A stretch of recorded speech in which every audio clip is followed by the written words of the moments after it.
Au quotidien cette semaine sur LMTV Sarthe avec le Printemps des Rillettes du 15 au 23 mars.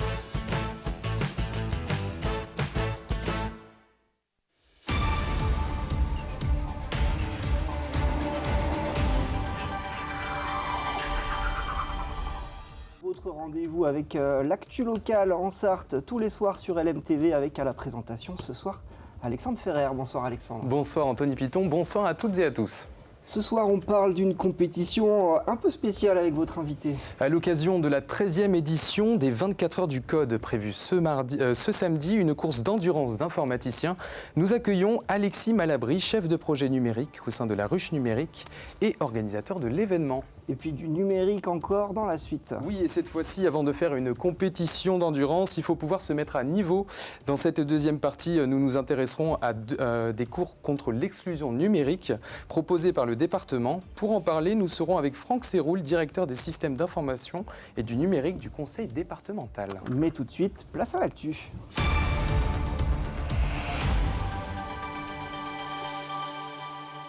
Nous sommes le mercredi 19 mars et au sommaire, une supérette sans caissier qui vient tout juste d'ouvrir à Gênes-le-Gandelin. Et déjà plusieurs clients en cette journée d'ouverture, plusieurs habitants ont été séduits par cette supérette. Son petit truc en plus, elle est autonome et ouverte toute la semaine et le week-end dans cette commune rurale.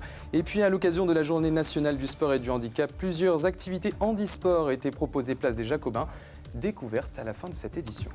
Mais on commence avec cette agression au couteau qui s'est produite ce mercredi dans le centre-ville du Mans. Il s'agit d'une rixe impliquant 3 hommes. L'événement s'est déroulé tôt ce mercredi matin, allée du bourg d'Anguille entre la place de la République et la place des Comptes du Maine. L'un d'entre eux a reçu plusieurs coups de couteau. Pris en charge par les pompiers, son pronostic vital n'est pas engagé. Les 2 autres individus sont parvenus à prendre la fuite. Une enquête a été ouverte par le service départemental de la police judiciaire. Et on reste dans les faits divers avec cet homme recherché après avoir agressé une joggeuse. Dimanche dernier, une femme a été violemment agressée au sud des jardins de Vaujoubert à Rouillon. Les faits se sont déroulés en cours d'après-midi alors qu'elle effectuait un footing. Une enquête est en cours pour retrouver cet individu ainsi qu'un appel à témoins lancé par la gendarmerie de la Sarthe comme vous le voyez sur votre écran. L'avis de recherche stipule qu'il s'agit d'un homme âgé de 50 à 60 ans, de corpulence maigre, cheveux poivre et sel, avec une raie au milieu plaquée de part et d'autre du front. Pour toutes informations qui permettraient de faire avancer l'enquête, contactez la communauté de brigade de la Suze-sur-Sarthe au 02 49 77 31 78. C'est une première en Sarthe, une supérette 100% sans caissier s'implante à Gênes-le-Gandelin. Une supérette autonome et une ouverture 7 jours sur 7. Le concept séduit déjà les habitants de cette petite commune de moins de 890 habitants, privée de tout commerce alimentaire. Ce mercredi, jour d'ouverture, il y avait foule, comme l'a constaté Anthony Piton. Les clients se pressent dès l'ouverture. Pour les habitants de Gênes-le-Gandelin, ce nouveau petit commerce va changer pas mal de choses. Éviter de monter à Alençon pour des broutilles quand on a besoin de quelque chose. Il n'y avait rien dans les alentours? Non, bah si, mais il faut aller jusqu'à Sougé. Le supermarché le plus proche est à 10 km. Ici, pas de caissier. L'épicerie fonctionne en libre service et est accessible de 5h à 22h grâce à une application mobile ou une carte d'abonné. Donc on met l'application et on met le téléphone ici. Ça bip et ça vous ouvre la porte, vous pouvez tirer. Une innovation qui séduit déjà les clients. Ça nous rapproche des commerces et donc quel que soit l'âge des personnes, jeunes ou moins jeunes, ça va être très pratique. Sachant que ici les articles sont au même prix que le groupe Carrefour. À l'origine de cette initiative, la société Happy Distribution, qui constitue son réseau des shops dans les zones rurales. C'est ce qu'on appelle d'un coup une épicerie autonome, même si on sera quand même présent pour pouvoir faire le remplissage de l'épicerie. Un pari soutenu depuis 18 mois par le maire, qui voit dans cette épicerie un moyen de redynamiser le commerce. Le commerce en épicerie, c'est certainement un des plus délicats à conserver localement. Et celui-là se trouve, ma foi, adapté dans la formule qu'il propose. Et évidemment, il s'agit de relocaliser la vie dans nos localités, dans nos structures rurales. Comment mieux le faire qu'en faisant venir des commerces? Reste à voir si le succès du premier jour se confirme. Une chose est sûre, cette petite épicerie pourrait bien changer le quotidien des habitants. Et notez que d'autres épiceries autonomes de la même société doivent aussi s'implanter prochainement à Tenny et à Fillet. Un mot de politique avec François de Rugy, président du groupe démocrate et progressiste, qui rejoint la majorité régionale. Jusqu'à présent, dans l'opposition avec la majorité, ancien ministre macroniste de la transition écologique décide de rejoindre Christelle Morancé, présidente de la région Pays de la Loire et membre du parti Horizon. La décision devrait être officialisée ce jeudi 20 mars lors du conseil régional et prendrait le poste de 10e vice-président de la région en charge de l'Europe. Jour de commémoration ce mercredi pour les victimes de la guerre d'Algérie, des combats au Maroc et en Tunisie. 236 soldats sarthois avaient perdu la vie lors de la guerre d'Algérie qui s'est achevée par les accords d'Évian il y a 63 ans. Dans le climat de tension actuel avec l'Algérie, Marcel Rocher, ancien combattant et porte-drapeau à la cérémonie, nous livre ses impressions sur la situation. Écoutez. Honorer cette mémoire des anciens d'Algérie, Maroc et Tunisie, c'est aussi le respect des anciens combattants qui ont lutté avec nous, les Algériens. Moi, je pars du principe qu'il faut se respecter. C'est la guerre, toujours la guerre. Pourquoi détruire la nature et tout, quoi, et faire des milliers de morts, On parle de l'Algérie, mais ça devient dangereux et inquiétant. Je ne sais pas, monsieur le Président de la République, s'il pense bien à tout ce genre de choses. Réconciliation et respect de chacun, de vivre en paix. C'est le bonheur de la vie, quoi. Plusieurs rassemblements sont prévus en Sarthe ce samedi contre le racisme. À l'occasion de la journée internationale contre le racisme, des manifestations seront organisées à la Flèche et au Mans samedi 22 mars. À l'appel d'associations et de syndicats, un premier rassemblement se tiendra à 11h, place de la Libération à la Flèche, suivi d'une autre mobilisation place de la République au Mans à 15h30. On parle maintenant des 24 heures du code avec l'invité de notre journal, Alexis Malabry, chef de projet numérique au sein de la Ruche Numérique. Alexis Malabry, bonsoir. Bonsoir. Alors, les 24 heures du code, c'est ce week-end, du 22 au 23 mars 2025, et ça se déroulera à la CCI du Mans. Alors, faisons déjà un point sur ce qu'est cet événement, les 24 heures du code. Alors, les 24 heures du code, c'est un hackathon. En gros, c'est un défi de programmation informatique. Pourquoi 24 heures du code ? Pour faire un petit clin d'œil à notre événement phare du département et de la ville. Et donc, voilà, donc, l'idée, c'est un hackathon qui dure 24 heures non-stop. Donc, qui commence le samedi à 10h30 et qui finit le dimanche à 10h30. Alors on va faire un point un peu sur le programme. Qu'est-ce que vous proposez pour cette édition ? Pour cette édition, on propose plein d'animations à destination du public, donc des conférences sur l'IA, sur le développement éco-responsable. On propose également des ateliers à destination des enfants, donc sur l'initiation à la programmation robotique et l'initiation à la programmation de drones. Il y a également des petits moments où ils vont pouvoir tester grâce au Home pour leur sujet des petits robots, de l'impression 3D, des dégustations de crêpes par exemple, des bonbons, bar à jus de fruits, etc. Et se balader dans toute la CCI à la rencontre d'équipes s'ils le souhaitent pour poser des questions, pourquoi pas pour déclencher des vocations. Et pour les participants, c'est également plein de choses hormis les crêpes, parce que cette année on les destine au public, mais c'est aussi des massages assis, ils peuvent être sur les moments clés pour le public, et plein de collations, des repas, plein de choses très cool. Tout au long de l'événement. Donc c'est ce qu'on constate d'ailleurs en images. On voit plusieurs animations qui sont proposées, R2D2 d'ailleurs, qu'on retrouve en images actuellement. C'était l'année dernière. C'était l'année dernière, tout à fait. Et donc c'est la partie publique, mais donc la partie participant, 24 heures d'endurance, en l'occurrence avec des informaticiens. Donc 2 groupes, c'est ça ? Vous pouvez les présenter un peu, groupe professionnel et étudiant ? Voilà, c'est ouvert aux étudiants et aux professionnels, peu importe le niveau. Tout le monde a sa chance, entre guillemets. Et en gros, on présente les sujets, parce que les sujets ne sont pas connus à l'avance. Cette année, il y en a 4, proposés par le Home, ST Microelectronics, Le Mans School of AI et Soprasteria. Et en gros, ils choisissent en équipe le sujet qu'ils veulent défendre pendant ces 24 heures. Ça commence à 10h30 et ils ont 24 heures pour répondre au challenge choisi par le biais de petites étapes. Et à la fin, il y aura un prix étudiant et un prix professionnel pour chaque sujet. Donc il y a 32 groupes étudiants actuellement, 20 groupes professionnels, c'est ça. Tout à fait. L'enjeu aussi à travers ce concours, c'est permettre peut-être une ouverture avec les entreprises pour les étudiants en l'occurrence.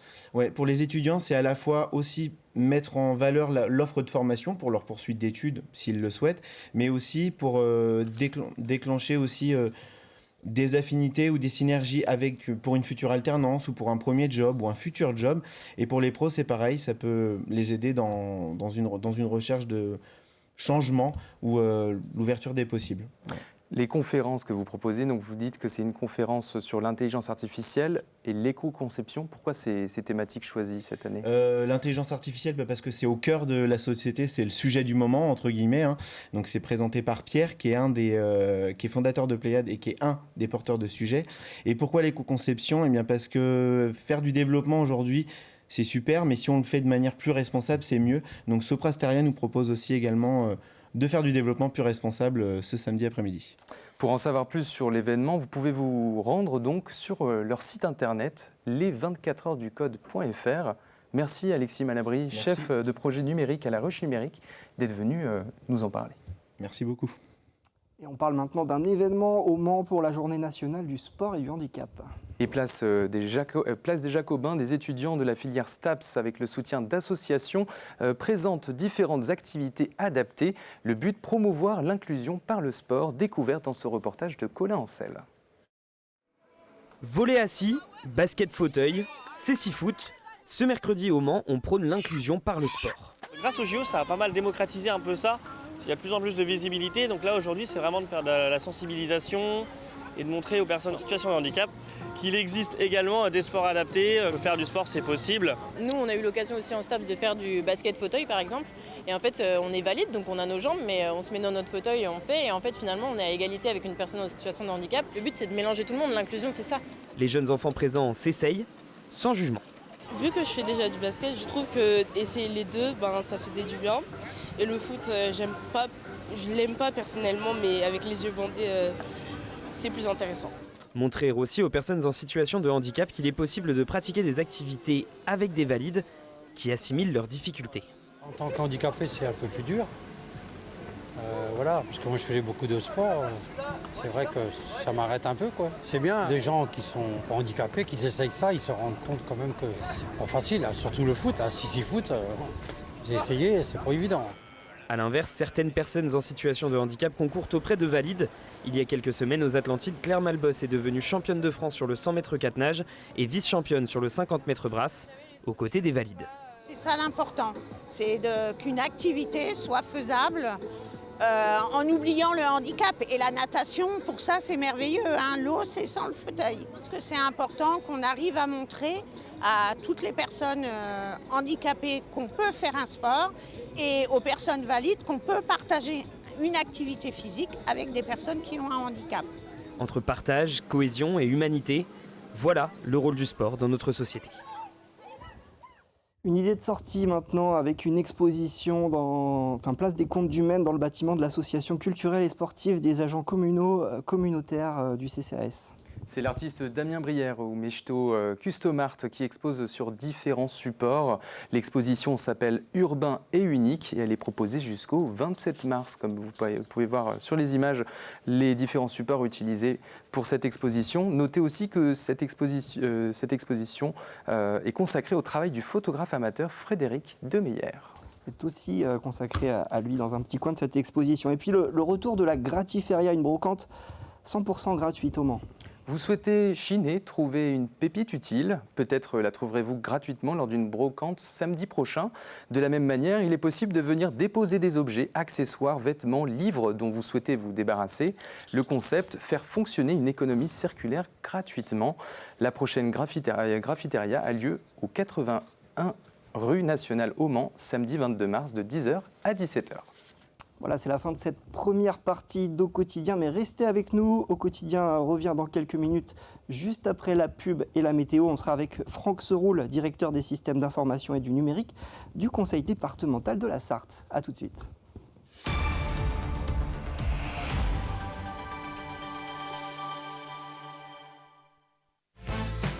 Au Quotidien cette semaine sur LMTV Sarthe avec le Printemps des Rillettes du 15 au 23 mars.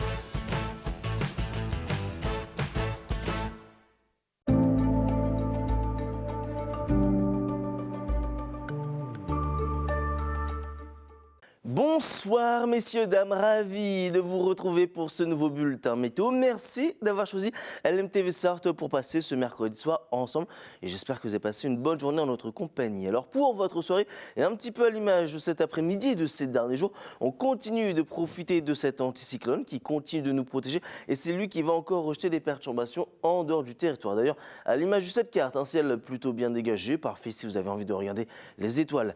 Par exemple, côté température, celle-ci évolue entre 9 et 12 degrés, avec 10 degrés pour Alençon, Sille-Guillaume ou encore à Mamers, idem au Mans, 11 degrés à Montval-sur-Loire ou encore à Blois, 12 degrés pour la Flèche. Pour la journée de jeudi, du soleil dès les premières heures de la matinée avec un beau ciel bleu pour commencer cette nouvelle journée. Les températures, quant à elles, évoluent entre 3 et 7 degrés, avec 3 degrés à Vendôme, 4 à Blois, comptez 5 degrés au Mans ou encore pour Alençon, idem du côté d'Angers ainsi que pour Sablé-sur-Sarthe et 6 degrés à Mamers ou encore pour Sille-Guillaume. Pour la suite de votre journée, on continue de profiter de ce petit air printanier quasiment estival avec non seulement du soleil, en deux, des températures assez élevées pour la saison. Vous le voyez entre 18 et 20 degrés, comptez 20 degrés au Mans ou encore pour Laval. Pour la journée de vendredi, malheureusement, on va retrouver les traces d'une petite perturbation qui, dans un premier temps, sera essentiellement nuageuse. Côté température, celle-ci évolue entre 16 et 19 degrés au meilleur de l'après-midi. Et pour la journée de samedi, encore de nombreux nuages, peut-être quelques petites averses, mais on affinera tout ça lors d'un prochain bulletin météo. Température, certes en légère baisse, mais toujours au-dessus de ce qu'on devrait avoir normalement à cette même époque de l'année. En ce 20 mars, c'est le premier jour du printemps. Passez une très bonne soirée.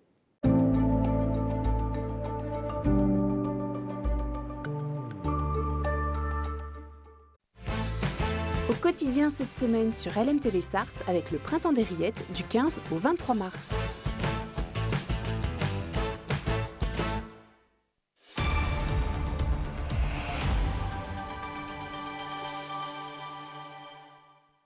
Bienvenue dans la suite d'Au quotidien. Si vous nous rejoignez, faisons un point tout de suite sur la qualité de l'air dans notre région avec notre partenaire RPI de la Loire. Ce jeudi 20 mars, la qualité de l'air sera moyenne demain, tout comme aujourd'hui sur la région des Pays de la Loire. Du fait des concentrations d'ozone dans l'air, les vents modérés de secteur sud-est et des températures plus clémentes continueront de favoriser la baisse des concentrations particules PM2.5 qui viennent principalement du chauffage au bois. Dans la suite d'Au quotidien, nous recevons Franck Séroul, directeur des systèmes d'information et du numérique du Conseil départemental de la Sarthe. Bonsoir Franck Séroul.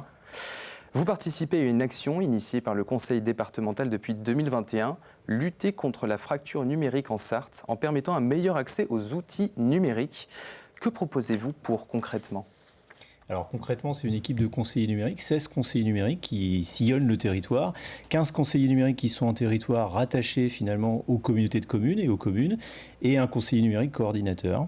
Donc un conseiller numérique, finalement, ça mène des actions de développement de compétences numériques auprès des usagers, soit sous la forme de rendez-vous d'entretien individuel, donc sous des formats de 45 à 60 minutes, voilà, où finalement sur la base de sujets qui sont amenés par les usagers, on creuse finalement ces sujets-là et on les accompagne dans le développement de leurs compétences. Donc le conseiller vient à domicile, c'est ça, pour réaliser ces opérations ? Alors c'est directement soit dans des locaux qui sont mis à disposition des mairies, ou ça peut être aussi dans des bibliothèques, voilà, en fonction des choix qui ont été retenus en local.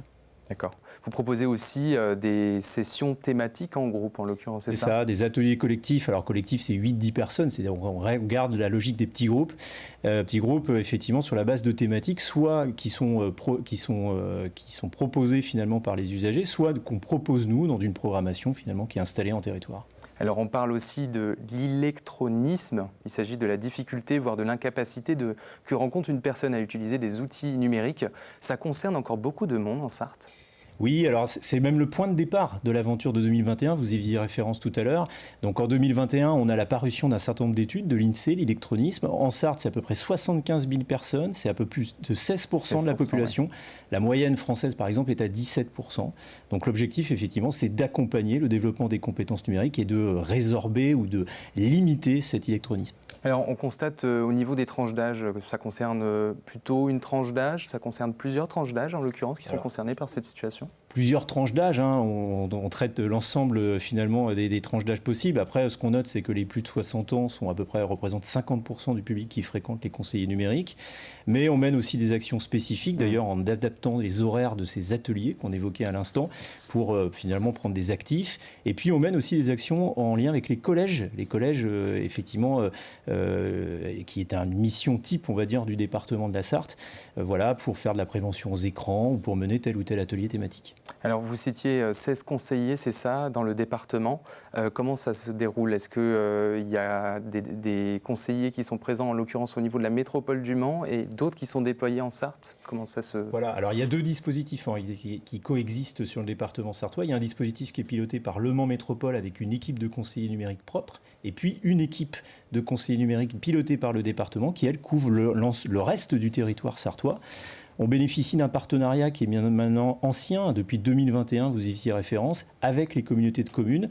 Et l'objectif, c'est d'aller au plus près finalement des usagers. On s'appuie sur le réseau, le tissu des communes du département.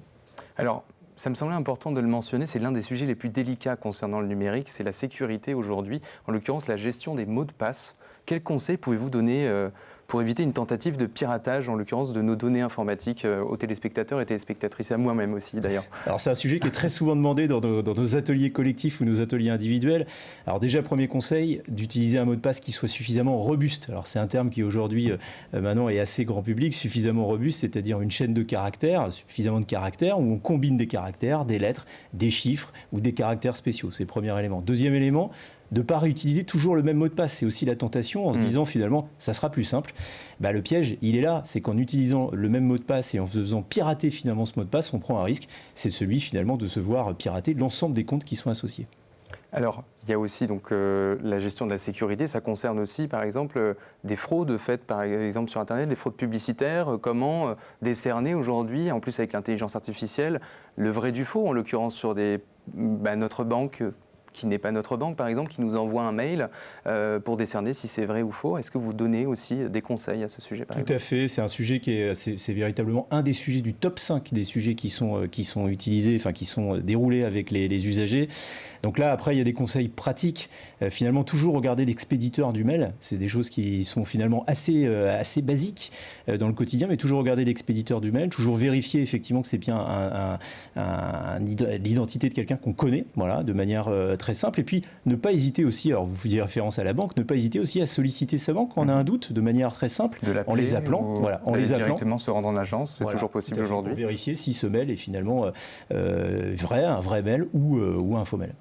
Alors, pour obtenir des conseils, vous pouvez vous diriger à votre mairie et vous inscrire gratuitement à des cours collectifs en présence d'un conseiller. Et si vous vous sentez capable de le faire, vous pouvez vous rendre sur le site sarthe.fr dans la rubrique « Les conseillers numériques ». Une carte vous est présentée pour trouver un conseiller près de chez vous. Merci Franck Séroul, directeur des systèmes d'information et du numérique au conseil départemental de la Sarthe. Merci bien. Et puis, qui sait, peut-être que certains vont pouvoir participer aux 24 heures du code un jour après tous ces conseils. L'Infiltré, on continue avec l'émission qui suit, L'Infiltré du dimanche, présenté par Lilian Brault. Direction le Babybroc de Trangé, salle Gaston Langevin. L'équipe de l'Infiltré vous emmène aussi à Rando-Molette, à Guesselard, chemin du Dauphin. La suite vers le Trial Moto à Lombron, le terrain des Sablons. Et puis les Printanières à la salle L'Envol, là à la Bazoge. Voilà, c'est la fin d'Au Quotidien. Je vous souhaite une bonne soirée sur LMTV Sarthe et on se donne rendez-vous demain à 18h30. Bonne soirée sur LMTV.